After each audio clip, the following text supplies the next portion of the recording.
The desert stretched endlessly in every direction, a barren wasteland of cracked earth and shimmering heat waves that distorted the horizon. This was the burned frontier, the no-man's land between the human coalition territories and the dragon sovereignty, a place where neither species dared to claim dominion, for the land itself seemed cursed by war.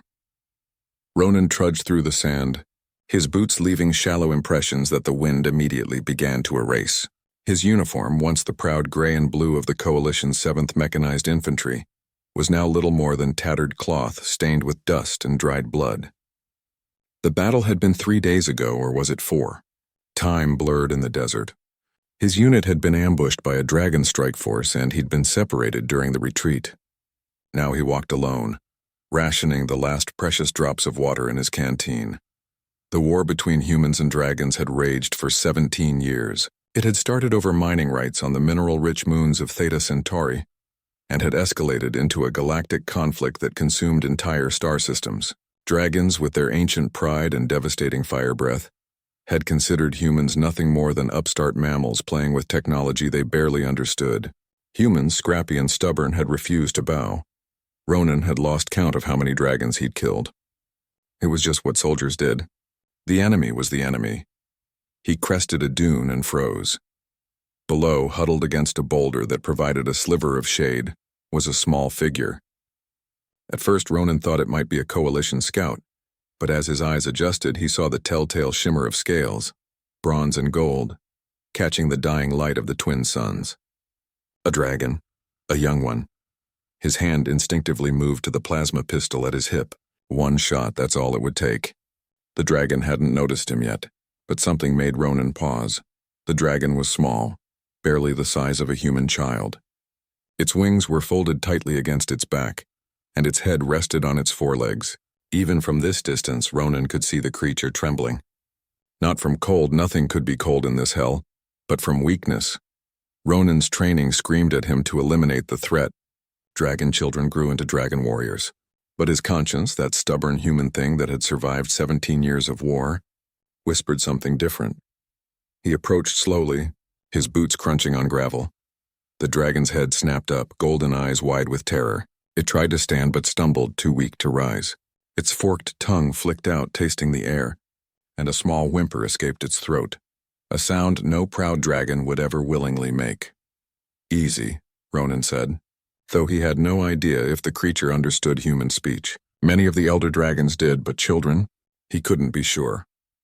The dragon, he could see now it was male, with the distinctive ridge pattern of a juvenile, pressed himself against the boulder. His scales, which should have gleamed like polished metal, were dull and flaking. Dehydration. Ronan had seen it before in mammals. Apparently dragons suffered the same. "Please, sir."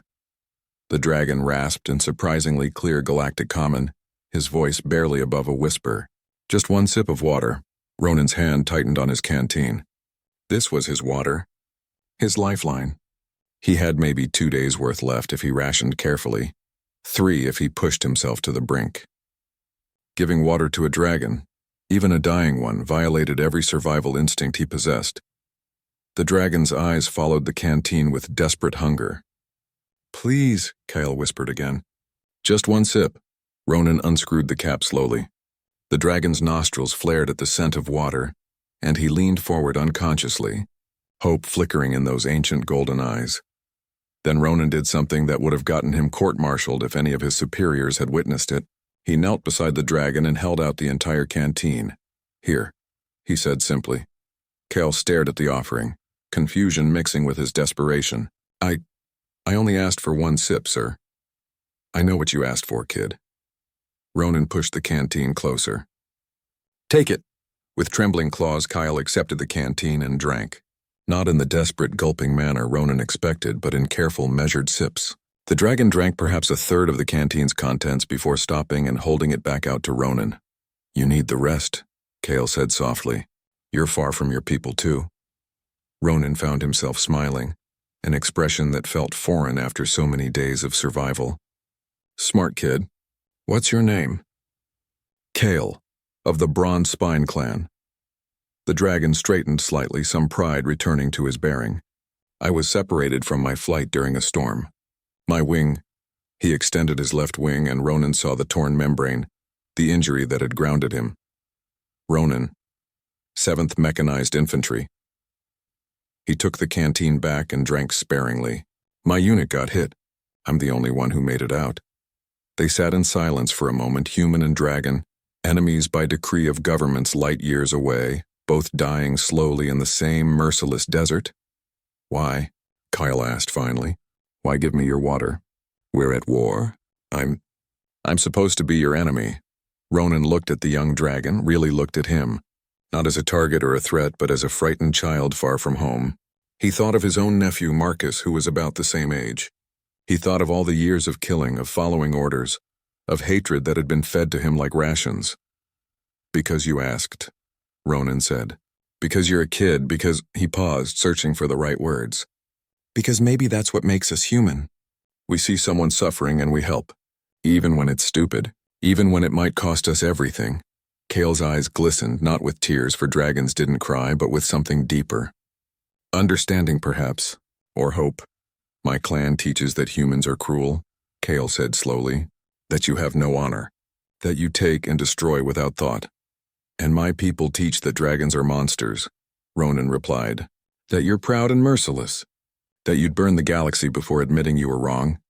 Perhaps, Kale said, his voice stronger now. They're all wrong.